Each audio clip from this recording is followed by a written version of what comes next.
Alam ko marami sa inyo ang natakam at nagtangka or nagtatangka na gawin yung cheesy milky donuts na ginawa natin kahapon. Pero madami din ako natanggap na messages na ngayon pa lang kami bibili ng yeast, ngayon pa lang kami umorder ng yeast, or chinechempo pa namin kung kailan kami gagawa dahil medyo may katagalan din naman at nakakapagod yung proseso. So ngayong hapon, ang ituturo ko naman sa inyo ay napakadali. Okay? Hindi mo din kailangan ng oven at sigurado ako na karamihan sa mga ingredients ay meron ka sa bahay. So ito ay easy puto. Ano nga ba ang puto? Puto is rice cake. Bakit siya tinawag na rice cake? Because traditionally, katulad dito sa Binyan, ang recipe namin ng puto, yung bigas, pinapanis muna or fine-ferment to produce its natural fermentation at doon naman gagaling yung pinaka-starter. Kaya siya aalsa because it's fermented. O, di ba, yung storya pa lang na yon, medyo mahabang proseso na kung iisipin mo. So marami ang nag-develop ng easy puto recipe gamit ang harina instead of using the bigas. So itong ituturo ko is parang muffin, steamed muffin recipe na napakadaling gawin. Simulan natin sa ingredients. So first, baking powder. Strictly, kailangan baking powder yung gamitin mo. So hindi po pwede ang baking soda ha. Salt. Bakit may salt? Pag nagbe-bake tayo, salt is considered as a flavor enhancer. So yan yung nagpapalabas ng lasa ng mga ingredients. Sugar, cake flour. So alam ko, sunod na tanong, paano kung wala akong cake flour? Pwede bang all-purpose? Pwede din. Tubig, evaporated milk, and melted butter, 1 tablespoon. Yung mga ingredients, ilalagay ko po yan doon sa caption nung video. Okay? Gaano kadaling gawin tong easy puto? Ilagay mo lahat ng dry ingredients mo sa mixing bowl. Baking powder, asin, asukal, harina, and wire whisk. So hindi mo kailangan ng mixer sa paggawa nito. Pagkalagay mo yan, ilagay mo yung tubig, evaporated milk. Paano kung wala akong evaporated milk? Kung nagtataka po kayo, pwede din gamitin mo is fresh milk. So yung tubig, di ba, half a cup yung tubig mo, half a cup yung evaporated milk mo, half plus half is 1 cup. Pwede ka din gumamit ng 1 cup na fresh milk. Kaya lang evaporated milk ang ginagamit ko is dahil, syempre, during the quarantine season, I'm sure karamihan sa atin ay nagtago ng mga delata. Okay? And melted butter. Pwede ding ang gamitin mo, again, is oil. Syempre, mas masarap kung butter. Ito yung pinaka-technique dito. Pag gumagawa ka ng muffins or mga easy to make cakes, kailangan mabilis mo lang siyang haluin. Pag nawala yung harina mo, and pag naging smooth na yung mixture, you stop mixing. Because if you keep on mixing it, you will overmix the batter. Anong mangyayari when you overmix the batter? Titigas yung iyong cake. Titigas yung produkto mo because you will overwork the flour. Okay, so tingnan mo to ng malapitan. Smooth na siya. Once it becomes smooth, you stop mixing. And then I have here puto molds. Yung puto molds, I'm going to arrange onto my bamboo steamer. Mas maganda ho kasing gumamit ng bamboo steamer. Bakit? Hindi kasi siya nagpapawis during steaming. Pag kasi nagpawis, yung steamer mo, tumulo dun sa puto yung tubig, hindi maganda yung nagiging outcome. So using a bamboo steamer, medyo napre-prevent yung condensation. And then you put your puto batter. you don't need to grease the puto molds. Bakit hindi natin ginigrease? Para mas maganda yung alsa ng puto. Kasi pag nilagyan mo ng mantika yung molds mo, dumudulas yung butter. So pag dumulas yung butter mo, hindi siya masyadong umaalsa. Mas maganda yung kinakapitan. O diba, hugot yon. Pag may kinakapitan ka, mas lumalabo ka. Parang puto.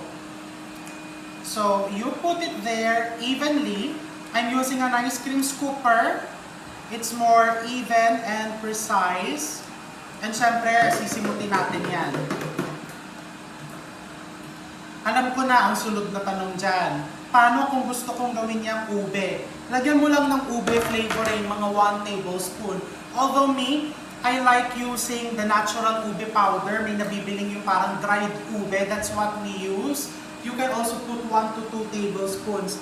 And yung tubig ko is nilagay ko at full boil. It's full boiling.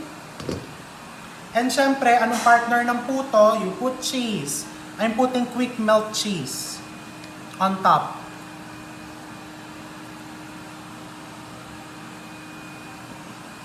Okay? Pwede mo din yung gawing puto pao. Lagyan mo sa loob ng asado. Pwede rin yon. And then I'm going to put it here. Okay, tignan nyo ng malapitan nito. Put it here. And ang kagandahan of using bamboo steamer, actually, it adds aroma to the puto. And then you cover it. Kailangan ang apoy mo is malakas. Kasi yung full boil, tinatawag natin yung parang blast cooking. Mainit na mainit. You will do a temperature shock. Pagkasalang mo ng puto, kulong-kulo yung tubig, maiinitan siya ng todo, so bigla siyang aalsa. Kaya makikita mo yung ibabaw ng puto, parang nagka-crack ng konti. Kasi alsadong-alsado because of the high flame or the high steam, high heat steam. So I'm going to leave this here for around 10 to 15 minutes. Iwasan mo yung sisilipin mo. Alam ko, ganyan-ganyan din ako. Ay, umalsa na ba yung puto? Sisilipin mo. Iwasan mo yon because once the temperature drops, ibig sabihin, pag nabawasan yung init sa loob ng steamer, there's a chance na hindi masyadong umalsa yung iyong puto. So, I will see you in 10 to 15 minutes.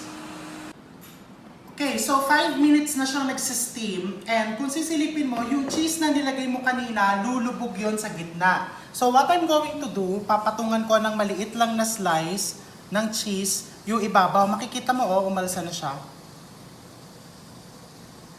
You put a small slice of cheese and then you steam it again for 5 more minutes. Balikan natin ulit. After 10 to 15 minutes, uunahin ko to kasi pinagpalit ko sila kanina. Ito yung nasa ilalim kanina.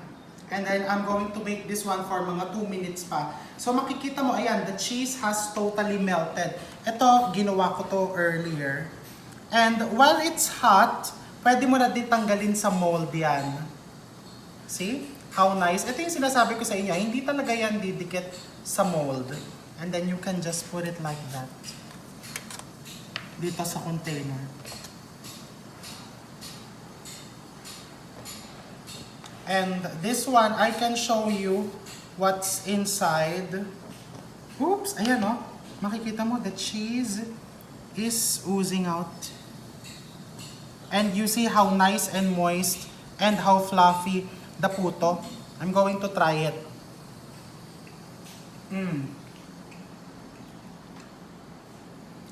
Alam mo kung anong kulang? Dinuguan. Kaso lang, hindi ako magaling magluto ng dinuguan. Yung nanay ko ang magaling magluto ng dinuguan. So I'm going to ask her, maybe I'll ask her kung paano gawin yon and then ituturo niya sa akin, ipapakita ko sa inyo. And this is best eaten, wait lang. So, saan ko pinapartner yan? Saan masarap kainin yan? So, kukunin ko, makikita nyo, ito yung aming kalat bago ako nag-prepare, nagme-measure, and sinusulat kamay ko lahat yan. of course, butter. Diba? Habang mainit yung puto, you get good butter. Ay, hindi ko binawas lahat yan ha. Itong ibabaw lang ang kinakain ko. Ito is, dito ko kumuha ng ginamit ko dito sa puto. You get butter, you spread it there, and then you eat it. See?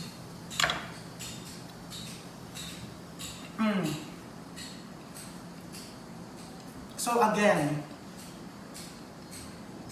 you can always prepare delicious foods and special foods for your family. All you need are basic techniques and basic ingredients. Pag alam mo, kaya mo.